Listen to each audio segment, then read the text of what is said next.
ಬೇರೆ ಅದೈತೆ ಬೇರೆ. ಈ ರೀತಿ ಹೇಳ್ತಕ್ಕಂತಹ ಗುರುಗಳು ಅಣ್ಣಯ್ಯ ತಮ್ಮಯ್ಯನವರಿಗೆ ಏನು ಉಪದೇಶ ಮಾಡ್ತಾ ಇದ್ರು ಅಂದ್ರೆ, ನಮ್ಮ ವೀರಶೈವ ಲಿಂಗಾಯತ ಧರ್ಮದ ಆಧಾರ ಸ್ತಂಭಗಳನ್ನೇ ಅವರಿಗೆ ತಿಳಿಸ್ತಾ ಇದ್ದರು. ಯಾವ ರೀತಿ ಒಬ್ಬ ಕನ್ನಡ ಶಾಲೆಯಲ್ಲಿ ಶಿಕ್ಷಕ ಒಂದು ಉತ್ತಮವಾಗಿರ್ತಕ್ಕಂಥ ಶಿಕ್ಷಣವನ್ನು ಕೊಟ್ಟಾಗ ಆ ವಿದ್ಯಾರ್ಥಿಯ ಭವಿಷ್ಯ ಆತ ನೌಕರಿ ಪಡ್ಕೋಬಹುದು, ಆತ ಪದವೀಧರನಾಗಬಹುದು, ಆತ ದೊಡ್ಡ ಸಾಹೇಬನಾಗಬಹುದು. ಹೇಗೋ ಹಾಗೆ ಒಬ್ಬ ಗುರುವಿನಂತ ಶಕ್ತಿ ಅಂತ ಅಖಂಡೇಶ್ವರ ಒಂದು ವಚನ ಹೇಳ್ತಾರೆ ನೋಡಿ, ಶಿವಹರಿಯಪ್ಪ ಮೂರು ಕರೆಕ್ಟ್. ಶಿವಮಂತ್ರಗಳಿಗೆ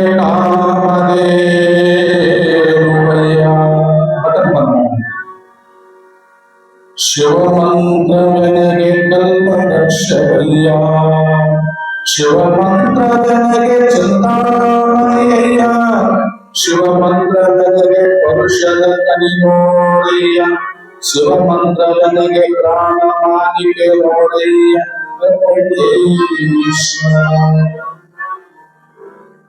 ಜೀವನದಲ್ಲಿ ಸನ್ಮುಖ ಶಿವಯೋಗಿಗಳು ಏನು ಬರೀತಾರೆ ಅಂದ್ರೆ, ಶಿವ ಮಂತ್ರವೇ ಕಾಮಧೇನು, ಶಿವ ಮಂತ್ರವೇ ಕಲ್ಪವೃಕ್ಷವು, ಶಿವ ಮಂತ್ರವೇ ನನಗ ಚಿಂತಾಮಣಿಯು, ಶಿವ ಮಂತ್ರವೇ ಪರುಷದ ಮನೆಯು.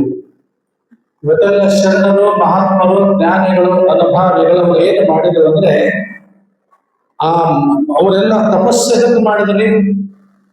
ನಾವು ಒಂದು ಹೊತ್ತು ಊಟ ಆಗಲಿಕ್ಕಂದ್ರೆ ಹಸು ಆಗ್ತದೆ. ಅವರು 3 ತಿಂಗಳ ಮಲ್ಲೊಬ್ಬರ ಸ್ವಾಮಿಗಳು ಗದಗ ಜಿಲ್ಲೆ ನೋಡ್ರಿ, ರೋಣ ತಾಲೂಕ ಅಂತೂರು ಬೆತ್ತನಲ್ಲಿ 33 ದಿವಸ ಅನ್ನ ನೀರು ಇಲ್ಲದೆ ಗವ್ಯಾಗ ಕೊಟ್ಟು, ಗವಿಗೆ ನೋಡ್ರಿ ಮನೆಗೆ ಅದಕ್ಕೆ ಇಟ್ಟಂಗಿಯಿಂದ ಸಿಮೆಂಟ್ ಮಾಡಿಸ್ಕೊಂಡು ಒಳಗೆ ಕೂತಿದ್ರು. 33 ಅಂದ್ರೆ 70 ನೋಡಿ, 775 ವರ್ಷ ಅವ್ರು ಏನ್ ಹಿಂದಿನ ಗುರುಗಳು ಬದುಕಿದ್ರಲ್ಲಿ, ಅದಕ್ಕೆ 75 ತಾಸುಗಳ ಕಾಲ ಅವರು ಉಪವಾಸ ಇರಬೇಕಂತ ಒಂದು ಸಹಿತ ಅದು ಏನೂ ಆಗಲಿಲ್ಲ, ಅವ್ರಿಗೆ ಪ್ರಾಣಕ್ಕೊಪ್ಪಾಯ ಆಗಲಿಲ್ಲ. ಯಾಕೆ? ಆ ಗುರು ಕೊಟ್ಟಂತ ಮಂತ್ರ ಅದು ನೋಡಿ, ಪ್ರತಿಯೊಂದು ಮನುಷ್ಯನಿಗೆ 4 ಅದನ್ನು ಬಂದ್ ಮಾಡಿ. ಪ್ರತಿಯೊಂದು ಮನುಷ್ಯನಿಗೆ ಹೆಣ್ಮಕ್ಳಿಗಾಗಲಿ ಗಂಡು ಮಕ್ಕಳಿಗಾಗಿ 2 ನಾಲಿಗೆ ಅದಾವೆ ಅಂತಿರ್ತಾರೆ ನೋಡಿ. 4 2 ಅದಾವೆ ಅಂತಿರ್ತಾರೆ ನೋಡಿ. ಮಾತು ತಪ್ಪಿದ್ರಂದ್ರೆ 2 ನಾಲಿಗೆ ಅದಾವೆ, ನನ್ನ ಹಾವಿನ ಗತ್ತೆ ಅಂತಾರಲ್ಲ, 4 ಇದ್ದದ್ದು ಸತ್ಯ. ಒಂದು ಗುರುತು ನಾಲಿಗೆ, ಇನ್ನೊಂದು ಕಿರ್ನಾಲಿಗೆ ಅಂತ ಬರ್ತೈತ್ರಿ. ಕಿರ್ನಾಲಿಗೆ ಕೆಂಪು ಹತ್ತಿದಾಗ ಬರ್ತೈತೆ ನೋಡಿ. ಕಿರ್ನಾಲಿಗೆ ಬಿದ್ದಂಗೈತಿ, ಅದಕ್ಕೆ ಒಂದಿಟ್ಟು ಏನೋ ಕೂದಲು ಬೆಳ್ದಂಗೈತಿ. ಆಯಿಗಳ ಕೈಲಿ ಒಂದಿಟ್ಟು ಅದ್ರ ತಿರುಗಿಸ್ಕೋಬೇಕಂತ ಮಣ್ಣಿನ ಅಡಗು ಒಂದಿಟ್ಟು ಕೆಂಪು ಹತ್ತಿತ್ತೇವ. ಕೆಂಪು ಹತ್ತಿತ್ತು. ನಮ್ಮ ಅಡವಿ ಮುತ್ತೆ ಏನಂದ, ಅಲ್ಲಿ ಮುದುಕೆ ನಡೀಪ, ಅದನ್ನ ಕಿರ್ನಾಲಿಗೆ ಬಂದೈತಿ, ಅದಕ್ಕೆ ಕೂದಲಿಗೆ ಒತ್ತಾಳ.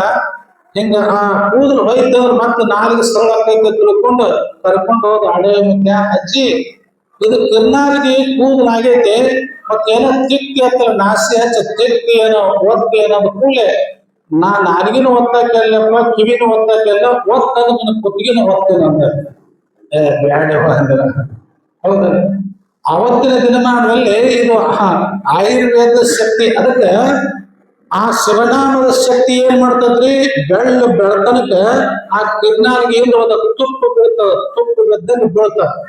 ಮೆದುಳದಿಂದ 72,000 ನಾಡಿಯಿಂದ ತುಪ್ಪು ತಯಾರಾಗ್ತದೆ.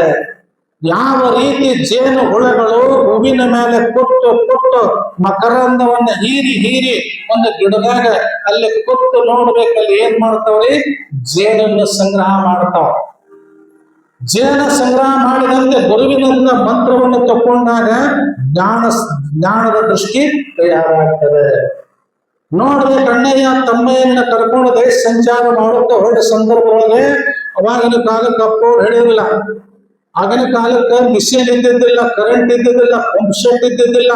ಎತ್ತುಗಳಿಂದ ಮಟ್ಟಿಯನ್ನು ಹೊಡಿಬೇಕು, ಕಪ್ಪಲಿ ನೀರು ಎತ್ತು ಒಗಿಬೇಕು, ಬಾಳೆ ಗಿಡ, ಮೆಣಸಿನ ಗಿಡ ಅವೆಲ್ಲ ಇವತ್ತು ದಿವಸ ಅವು ಮರೆಯಾಗಿ ಹೋಗ್ಬಿಟ್ಟವ್ರೆಲ್ಲ. ಮಟ್ಟೆ, ಬಾರಿ, ಗಡಗಡಿ ಇವೆಲ್ಲ ಮರೆಯಾಗಿ ಹೋಗ್ಬಿಟ್ಟವೆ. ಅದಕ್ಕಲ್ಲಿ ಹೊಂಟ ಸಂದರ್ಭದೊಳಗೆ ನೋಡಿ, ಗಂಡ ಮಟ್ಟಿ ಹೊಡಿತಿದ್ದ ಅಂದ್ರೆ ಎತ್ತುಗಳಿಂದ ನೀರು ಚೆಕ್ತಿದ್ದ, ಹೆಂಡತಿ ನೀರು ಹಾಸ್ತಿದ್ರು ಬಾಳೆ ಗಿಡದಾಗ. ಹೆಂಡತಿ ನೀರು ಹಾಸುವಂತ ಸಂದರ್ಭದೊಳಗ ಗಂಡ ಸ್ವಾಮಿಗಳಂದ್ರೆ ಬಹಳ ಪ್ರೇಮಿ. ನೋಡ್ರಿ, ಗಣಲಿಂಗ ಚಕ್ರೇಶ್ವರ ಸ್ವಾಮಿಗಳ ಕೂಡಲ ಸಂಗಮ ತನ್ನ 2 ಶಿಷ್ಯರನ್ನ ಕರ್ಕೊಂಡು ಹೋದ ಸಂದರ್ಭದೊಳಗೆ ಆಯ್ತು ಮಹಾತ್ಮರಿದ್ದಾಗ ತಿಳ್ಕೊಂಡವ ಮಟ್ಟಿ ಹೊಡೆದು ತರಬಿದ್ದ. ಮಟ್ಟಿ ಹೊಡೆದು ತರಬಿದ. ನೀವು ಹೆಂಗ ನೋಡಿ ಹೊಂಟಾಗ ಪಟಪಟಿ ತಗೊಂಡು ಹೊಂಟಾಗ ಅಪ್ಪವರು ವಾಕಿಂಗ್ ಅಂತ ನಡ್ಕೋತ ಹೊಂಟಾಗ ಗಾಡಿ ತರಬಿ ಹೆಂಗ ನಮಸ್ಕಾರ ಮಾಡ್ತೀರೋ ಹಂಗ ಅವರು ನಮಸ್ಕಾರ ಮಾಡಿದ. ಯಪ್ಪ ನೀವು ನಮ್ಮ ಮನೆಗೆ ಬರ್ಬೇಕು, ತ್ವಾಡದಾಗ ಮನೆ ಐತಿ ಅಂದ ಕೂಡಲೇ ಅವಾಗ ಆಯ್ತಪ್ಪ ಬರ್ತೇವಿ, ಮತ್ತ ನೀವು ಒಬ್ಬನೇ ಇದ್ದಂಕ ಅಂತ. ಇಲ್ರಿ ಏನ್ ತಿಳ್ಲಿ ಅವಳ ಅಕ್ಕಿ ಬಂದೊಡ್ಡು ಹೆಗಲ ಮ್ಯಾಗ ಸಣಕಿ ತಗೊಂಡು ಸ್ವಾಮಿಗಳಂದ್ರೆ ಸಿಟ್ಟು ಮಾಡತ್ತಿ. ಸ್ವಾಮಿಗಳಂದ್ರ ಜಂಗಮರಂದ್ರ ದಾನ ಅಂದ್ರ ಧರ್ಮ ಅಂದ್ರ ಬಡ್ಗಿ ತಗೊಂಡ ಬದುಕಿಲ್ಲಂತ ಅವಾಗ ಸಿಟ್ಟಿಗೆ ಗಂಡನಿಗೆ ಬೈತಾಳ. ಬೈದ ಕೂಡಲೇ ಇಲ್ಲ ಒಬ್ಬ ಜಂಗಮ ಮೂರ್ತಿಗಳು ಹೊಂಟಾರ ಶರಣರ ಅಣ್ಣಯ್ಯ ತಮ್ಮಯ್ಯ ಶರಣರ ಕರ್ಕೊಂಡು ಹೊಂಟಾರ, ಅದಕ್ಕೆ ನಮ್ಮ ಮನೆಗೆ ಪಾದ ಹಾಕಿ ಬಿದ್ದದ್ದು ಊಟ ಮಾಡೋಣ ಕೂಡಲೇ ಆಯ್ತ ತಿಳ್ಕೊಂಡು ಗುರುಗಳ ಮನೆ ಒಳಗೆ ಹೊಲದಾಗ ಸ್ನಾನ ಮಾಡ್ತಾರೆ. ಸ್ನಾನ ಮಾಡಿ ಮಡಿ ಬಟ್ಟೆ ಉಟ್ಕೊಂಡು ಅಲ್ಲಿ ಮ್ಯಾಲೆ ಕೂಡ್ತಾರೆ, ಊಟ ಮಾಡ್ತಾರೆ. ಪ್ರಸಾದ ಮಾಡಿದ ಕೂಡಲೇ ಮತ್ತೆ ಸ್ವಾಮಿಗಳಿಗೆ ಒಂದು 11 ರೂಪಾಯಿ ದಕ್ಷಿಣ ಬೇಕು. ಸ್ವಾಮಿಗಳಿಗೆ 11 ರೂಪಾಯಿ ದಕ್ಷಿಣ ಬೇಕಲ್ಲ ಅಂದಾಗ ಇನ್ನೊಂದು ತುತ್ತು ಗುರುಗಳು ಊಟ ಮಾಡಕತ್ತಿದ್ರು. ಮನ್ಯಾಗ ಒಂದು ಹರೇದು ಹೋರಿ, ಅದು ಹುಟ್ಟಲ್ಲಿ 2-3 ವರ್ಷದ ಕಿಲಾದಿ ಹೋರಿ ಚಟಪಟ ಒದ್ದಾಡಿ ಹೊರಗೆ ಸತ್ತು ಬಿಡ್ತದ ನೋಡಿ.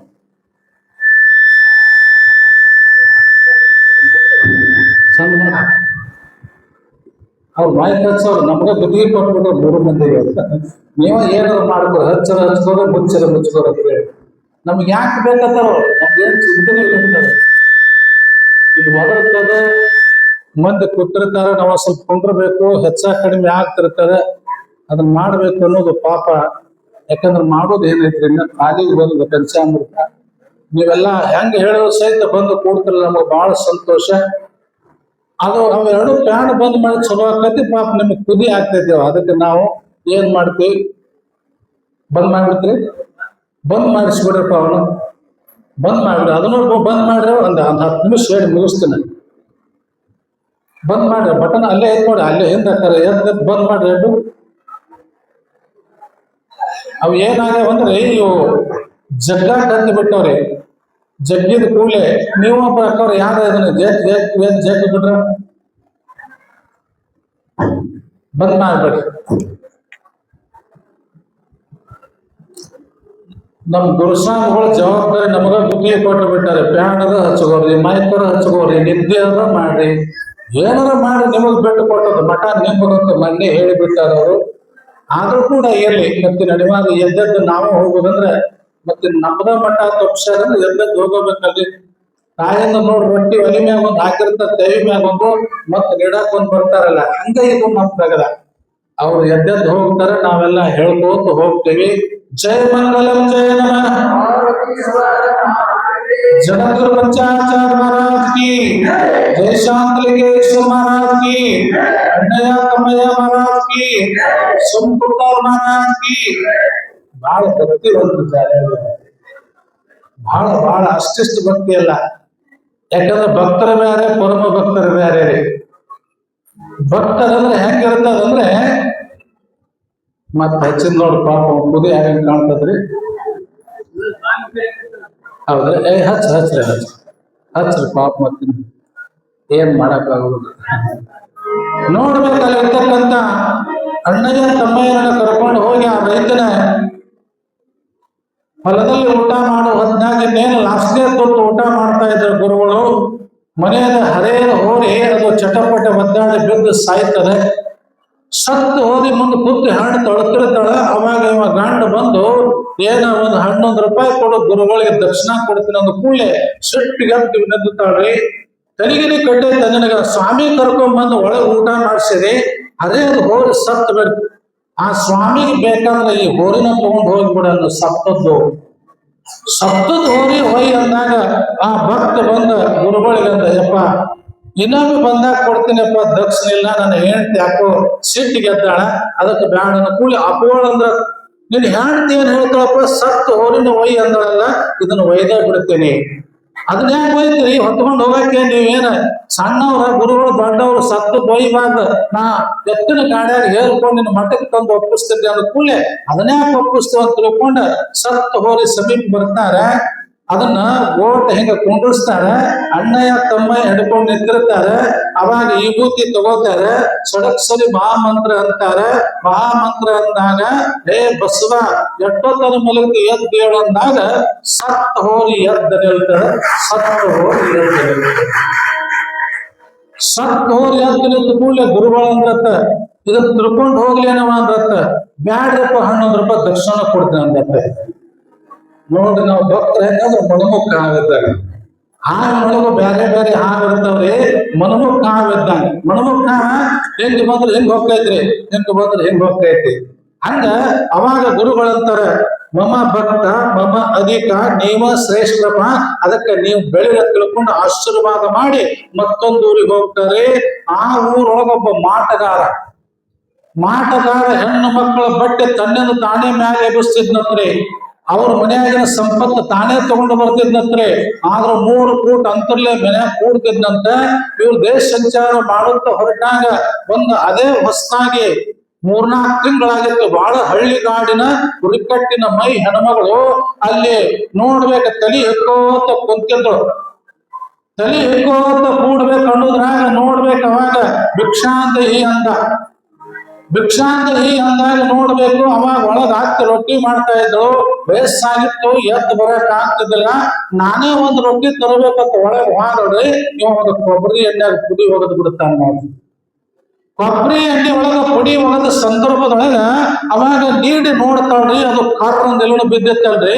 ಇದು ಏನೋ ಮ್ಯಾಲಿನ ಹೊಲಸು ಬಿದ್ದಂಗ ಐತೆ ತಿಳ್ಕೊಂಡ ಆ ಕೊಬ್ಬರಿ ಎಣ್ಣೆ ತಲೆಗೆ ಹಚ್ಕೊಳ್ಳಿ. ಒಂದು ಎತ್ತಿನ ಬಂಡಿ ನಿಂತಿತ್ರಿ. ಎತ್ತು ಒಳಗೆದ್ದು ಕಾಲೇ ಬಂಡಿ ಹೊರಗೆತ್ತು. ಅದ್ರ ಗಾಲಿ ಮ್ಯಾಗ ಎಣ್ಣೆ ಹಾಕಿ ಬಿಡ್ತಾಳ್ರಿ. ನಿತ್ತ ಗಾಡಿ ತಾನ ಹೊಂಟು ಬಿಡ್ತದ ನೋಡ್ರಿ. ನಿತ್ತ ಗಾಡಿ ತಾನ ಹೊಂಟಾಗ ಹತ್ತಿ ಎತ್ತಿಲ್ಲಾರ್ದ ಎತ್ತಿನ ಗಾಡಿ ಹೊಂಟೈತಿ ಒಂದು ಕೂಳೆ ಅಕ್ಕನು ಬಂದು ಕೈ ಬಾಯಿ ಬಡ್ಕೊಳಕತ್ತಿಲ್ಲ. ಮೊನ್ನೆ ಸಾಲ ಮಾಡಿ ತಂದೆ ಒಯ್ಯ ಎತ್ತಿನ ಗಾಡಿನ ಇದೇಲಿ ಹೊಂಟು ಊರ್ ಮಂದಿ ಜಪ್ಕೊಂತ ತಂದು ಆ ಮನೆ ಮುಂದೆ ಇಳಿಸವ್ರತ್ರಿ. ಅದು ಹಂಗ ಹೋಗ್ಬಿಡುದತ್ರ. ನೋಡ್ರಿ ಎಂತ ಮಾಡ್ರಿ, ಊರ್ ಮಂದಿ ಎಲ್ಲ ಜಪ್ಕೊಂತಂದು ಇಳಿಸವ್ರು. ಅದು ಹಂಗ ಹೊಂಟ ಕೂಳೆ ಅವಾಗ ಅದು ಎಲ್ಲಿಗಾದ್ರು ಹೋಗ್ತೈತಿ ನೋಡುವ ಕೂಳೆ ಎಲ್ಲ ಊರ್ ಮಂದಿ ಅದ್ರ ಬೆಣ್ಣ ಹಾಕ್ತಾರಿ. ಅವ ಏನು ಮಾಟಗಾರ ಬುಡುಬುಡಿಕೆ ಊರ್ ಹೊರಗೆ ಬಂದು ಚಪ್ರ ಹಾಕೊಂಡಿದ್ದ. ಅವನ ಮನೆ ಮುಂದೆ ಹೋಗಿ ಇದು ಬಂಡಿ ನಿಲ್ತದ. ಅವನ ಮನೆ ಮುಂದೆ ಹೋಗಿ ಬಂಡಿ ನಿಂತಾಗ ಅವಾಗ ಈ ಅಣ್ಣಯ್ಯ ತಮ್ಮಯ್ಯ ಮತ್ತು ಗುರುಗಳು ಅಲ್ಲೇ ಓಣ್ಯಾಗ ಹೊಂಟಿದ್ರು. ಈ ಅತ್ತೆ ಸಸಿ ಅಳುವುದನ್ನ ಕೇಳಿ, ಯಾಕ್ರವ ಏನಾಗ್ಯದ, ಏನ್ ಮಾಡಿದ್ರಪ್ಪ, ಮೊನ್ನೆ ನನ್ನ ಮಗ ಹೊಸ ಎತ್ತಿನ ಬಂಡಿ ತಂದಿದ್ದ. ಆ ಎತ್ತಿನ ಬಂಡಿ ತಾನ ಹೋಗೈತೆಪ್ಪ ಊರ್ ಹೊರಗೆ ಬುಡುಬುಡಿಕೆ ಅಂತ ಅವ ಚಾಡಿ ಮಾಡಿಬಿಟ್ಟಾನ. ಅದಕ್ಕೆ ಅಲ್ಲಿ ಹೋಗಿ ನಿಂತೈತೆ ಅಂದ ಕೂಳೆ ಅವ ಗುರುಗಳು ಎಲ್ಲದನ್ನ ತೋರಿಸ್ರಂದ ಕೂಳೆ ಅವಾಗ ಹೋಗಿ ನೋಡ್ತಾರೆ. ನೋಡಿದ್ರಾಗ 3 ಫೂಟ್ ಅಂತರ್ಲೆ ಕೂತಿದ್ನತ್ರ ಮಾಟಗಾರ. ಅವಾಗ ಇವ್ರ ಮಂತ್ರದಿಂದ ತಳಗ್ ಕುಂಡಿಸ್ತಾರ. ಏನಪ್ಪ, ಆ ರೈತರು ಎತ್ತಿನ ಬಂಡಿ ತಗೊಂಡಿ ಏನ್ ಮಾಡವಪ್ಪ ಪಳಕತ್ತರ ಹತ್ತಿ ಸೊಸೆ ಅವ್ರದ್ದು ಬಾಳೆ ಕೊಟ್ಟು ಬಿಡ ಅಂದ ಕೂಲಿ ನೀ ಯಾವ ಅಂತ ಕೇಳ್ತಾನ. ನೀ ಯಾರು, ಈ ಊರೊಳಗ ನಾ 30 ವರ್ಷ ಇದು ಎತ್ತಿನ ಬಂಡಿ ಒಂದಲ್ಲಿ ಅಂತಿಂತ ಹೆಣ್ಮಕ್ಳು ತಂದು ನಾ ಆಳಿನಿ, ನೀ ಯಾವ ಅಂದ ಕೂಡಲೇ ಅವಾಗ ನೋಡ್ರಿ ಎಂದು ಮಾತು ಹೇಳ್ತಾರೆ ಗುರುಗಳು. ಹಂಗಲ್ಲಪ್ಪ, ಪರದನ ಪರಸ್ತ್ರೀ ನೋಡಿ, ಪರ ಸಂಪದ ಇವು ಪಾಪಕ್ಕೆ ಮೂಲ. ಅದಕ್ಕೆ ನೀ ಅದನ್ನ ಕಟ್ಟು ಕಳಿಸಂದಾಗ ನಿನ್ನಲ್ಲಿ ತಾಕತ್ತಿದ್ರ ನೀನ ತಿಳ್ಕೊಂಡು ಹೋಗಂತ ನೋಡ್ರಿ. ನಿನ್ನಲ್ಲಿ ತಾಕತ್ತಿದ್ರು ನೀನ ತಿಳ್ಕೊಂಡು ಹೋಗಂದಾಗ ಅಣ್ಣಯ್ಯ ತಮ್ಮಗೆ ಅಪ್ಪವ್ರು ಅಂತಾರೆ, ಏನಪ್ಪಾ ಇದೊಂದು ನಿಮ್ದು ಪರೀಕ್ಷೆ ಕಾಲ ಬಂತಲ್ಲೋ, ಇದು ಪರೀಕ್ಷೆ ಕಾಲ ಬಂತಂದಾಗ ಅವಾಗ ತಮ್ಮಯ್ಯನ ಬಗಲಾಗ ಒಂದು ಕಟ್ಟಿಗೆ ಎತ್ತಿನ ಮಾಡಿ ಇಟ್ಕೊಂಡಿದ್ದೆ ನಾವು. ಅಣ್ಣಯ್ಯನು ಕೂಡ ಒಂದು ಬಗಲಾಗಿ ಎತ್ತಿನ ಮಾಡ್ತಾವಲ್ರಿ. ಹುಡುಗರು ಪ್ಲಾಸ್ಟಿಕ್ ಎತ್ತುಗಳು ತರ್ತಾವಲ್ರಿ, ಮಣ್ಣೆತ್ತಿನ ನಾಶ ಇವು ಯಾವತ್ತು ಕಟ್ಟಿಗೆ ಒಂದು ಬಗಲಾಗಿತ್ತು. ಅವಾಗ ಅಲ್ಲಿ ಅಣ್ಣಯ್ಯ ಅಂತಾನ, ತಮ್ಮಯ್ಯ ಅಂತಾರ, ಅಣ್ಣ ತಮ್ಮ ಎಣ್ಣ. ಇದು ಆ ಹೆಣ್ಮಗಳ ಕಣ್ಣೀರ ಹತ್ತಿ ಸಸಿ ಅಳು ನಮಗ್ ಕೇಳಕ್ ಆಗಲ್ಲು. ಇದನ್ನ ಲೀಲಾ ತೋರ್ಸನ ತಿಳ್ಕೊಂಡ 2 ಎತ್ತಿನ ಆ ನಗದ ಹತ್ತರ ಕಟ್ಟಿಗೆ ಎತ್ತನ್ನಿಟ್ಟಾಗ ಚಪ್ಪರಿಸಿದಾಗ ಜೀವಂತ ಎತ್ತುಗಳಾಗಿ ಎತ್ತಿನ ಬಂಡಿಯನ್ನ ಎಳ್ಕೊಂಡು ಬಂದು ಬಿಡ್ತಾವ. ಜೀವಂತ ಎತ್ತುಗಳಾಗಿ ಎತ್ತಿನ ಬಂಡಿ ಎಳ್ಕೊಂಡಾಗ ಅವ ಆ ಬುಡುಬುಡಿಕೆ ಅನ್ನತ್ರೆ ಅಲ್ಲ ಜೀವಂತ ಇವತ್ತು ಎತ್ತುಗಳನ್ನ ಕೊಡ್ಲಿ, ಇವತ್ತು ಕಟ್ಟಿಗೆ ಎತ್ತಿನ ಜೀವಂತ ಎತ್ತುಗಳನ್ನ ಮಾಡ್ಯಾರಂದ್ರ ಇವರು ಸಾಮಾನ್ಯರ ತಿಳ್ಕೊಂಡ ಸಾಷ್ಟಾಂಗ ಅಣ್ಣಯ್ಯ ತಮ್ಮಯ್ಯ ಹಾಕ್ತಾರ. ಅವಾಗ ಗುರುವಿಗೆ ನಿನ್ನ ಆಡದಕ್ಕ ರಕ್ತವನ್ನ ಕಾದವ ಸೈತನೆ ಆ ಎತ್ತಿನ ಬಂಡಿಯನ್ನ ತಂದ ಅತ್ತಿ ಸಸಿ ಮುಂದೆ ನಿಲ್ಲಿಸ್ತಾರ. ಯಾಕಮ್ಮ ಇದು ಏನಾತು, ಹಿಂದೆ ಹೋಗ್ಲಿಕ್ಕೆ ಕಾರಣ ಏನು ಅಂದಾಗಪ್ಪ, ಅವ ಭಿಕ್ಷುಕನಾಗಿ ಜೋಳಿಗೆ ಹಿಡ್ಕೊಂಡು ಬಂದಿದ್ದ. ಪೌರಾಣದಲ್ಲಿ ಭಗವತಿ ಭಿಕ್ಷಾ ಅಂತ ಅಂದ. ಅತ್ತಿ ವಯಸ್ಸಾಗಿತ್ತು, ನಾನ ನೀಡ್ಬೇಕಂತ ಒಳಗ್ ಹಾದೆ. ರೊಟ್ಟಿ ತರೋದ್ರಾಗ ಈ ಕೊಬ್ಬರಿ ಎಣ್ಣೆಯಾಗ ಏನೋ ಹೊಲಸು ಬಿದ್ದಿತ್ತು, ಇದನ್ನ ಹಚ್ಕೋಬಾರ್ದಂತ ಗಾಲಿ ಮ್ಯಾಗ ಸುರಿದೆ, ಅದು ತಣ್ಣಿನ ತಾನ ಹೋಯ್ತು ಅಂದಾಗ ಚಕ್ರೇಶ್ವರ ಗುರುಗಳನ್ನ ಗಣಲಿಂಗ ಚಕ್ರೇಶ್ವರು ಚಲೋ ಮಾಡಿಯವ, ಒಂದು ವೇಳೆ ತಲೆಗೆ ನೀ ಹಚ್ಕೊಂಡಿದ್ದೆ ಅಂದ್ರೆ ನೀನು ಅವನ ಹಿಂದೆ ಹೋಗಬೇಕಾಗಿತ್ತು. ಅದು ಪರಮಾತ್ಮ ತಕ್ಷಣ. ಆ ಪರಮಾತ್ಮ ಕೂತ ನಿನಗೆ ತಕ್ಷಣ ಅಂತ ತಿಳ್ಕೊಂಡ ಅವಾಗ ಅವ ಸತ್ತಿಂದ ಊರು ಜನ ಗೊತ್ತಾಗಿ ಅವನ ಚಕ್ರವನ್ನು ಸುತ್ತ ಕಳಿಸ್ತಾರೆ. ಅದಕ್ಕಲ್ಲಿರ್ತಕ್ಕಂಥ ಮಹಾತ್ಮರು ಏನಂತಾರೆ, ನಾವು ಒಳ್ಳೇದು ಮಾಡ್ಬೇಕು, ಇನ್ನೊಬ್ಬರಿಗೆ ಮೋಸ ಮಾಡಬಾರದು. ಇನ್ನೊಬ್ಬ ನಮಗ ಭಗವಂತ ಆದ್ರೆ ಇನ್ನೊಬ್ಬರನ್ನ ಕಾಲು ತೊಡಕು ಮಾಡಿ ನಾವು ಮುಂದೆ ಹೋಗಬಾರ್ದು. ಅವ ಹೋಗಂಗ್ ಹೋಗ್ತಿರ್ತಿರಬೇಕು, ನಾವು ಹೋಗ್ತಿರಬೇಕು. ಮತ್ತ ಅವನ ಕಾಲು ತೊಡಕು ಮಾಡಿ ಅವನ ಕೆಳಗೆ ನಾವು ಹೋಗೋದ್ರಿಂದ ನಮಗೇನ್ ಲಾಭ ರೀ? ಅವ್ರು ಏನಂತಾರೆ ಮಹಾತ್ಮರು, ಅದಕ್ಕ ಈ ಮನುಷ್ಯ ಅಧ್ಯಾತ್ಮದಲ್ಲಿರ್ತಕ್ಕಂಥ ಶಕ್ತಿ ಇದರಲ್ಲಿರಂಗಿಲ್ಲ. ಮಾಟ ಮಾಡೋನು ಸಹಿತ ನರಕದಲ್ಲಿ ಬೀಳ್ತಾನ. ಈ ಮಂತ್ರ ಮಾಟದ ಮಂತ್ರ ಮಾಡೋನು ಸಹಿತ ನರಕದಲ್ಲಿ ಬೀಳ್ತಾನ. ಅವ್ರು ಎಂದೂ ಇತಿಹಾಸದಲ್ಲಿ ಉಳಿಯಂಗಿಲ್ಲ. ಆದ್ರೆ ಅಷ್ಟಮಾ ಸಿದ್ಧಿಗಳವರಲ್ಲಿ ಪಡ್ಕೊಂಡಿರ್ತಾರೆ. ಅಷ್ಟಮಾ ಸಿದ್ಧಿಗಳನ್ನ ನಿಮ್ಗೆಲ್ಲ ಗೊತ್ತದ. ಹೇರೂರ ನೋಡ್ಬೇಕಲ್ಲಿರ್ತಕ್ಕಂಥ ವಿರೂಪಾಕ್ಷ ಶರಣ ಅಂತ ತಿಳ್ಕೊಂಡು ನಿಮ್ಮ ಊರಿಗೆ ಬಂದು ಹೋಗ್ಯಾರ. ಹೇರೂರ್ ಅಂತಕ್ಕಂಥ ಒಬ್ಬ ವಿರೂಪಾಕ್ಷ ಅವ್ರು ನೋಡ್ಬೇಕು ಅದ್ಭುತ ಶಕ್ತಿ. ಅವರ ಲಗ್ನ ಆಗಿದ್ರೆ 5 ಮಂದಿ ಅಣ್ಣತಮ್ಮರು, 4 ಮಂದಿ ಅಣ್ಣತಮ್ಮರು ಲಗ್ನ ಆಗಿತ್ತು.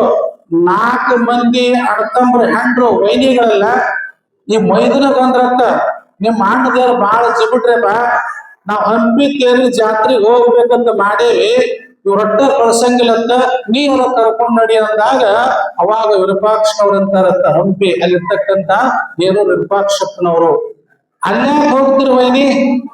ಆ ಹಂಪಿ ವಿರೂಪಾಕ್ಷ ದೇವರನ್ನ ಹಂಪಿ ತೇರನ್ನ ಎಳೆಯುವುದು ನಿಮ್ಮನ್ನ ನಾನಾ ಕರ್ಕೊಂಡು ಹೋಗಿ ತೋರಿಸ್ತೀನಿ ಅಂದ ಕೂಡಲೇ 4 ಮಂದಿ ವೈನಿಗಳನ್ನ ಬ್ಯಾಳಿ ಮ್ಯಾಗ ನಿಂದಿರ್ಸ್ತಾನಂತೆ.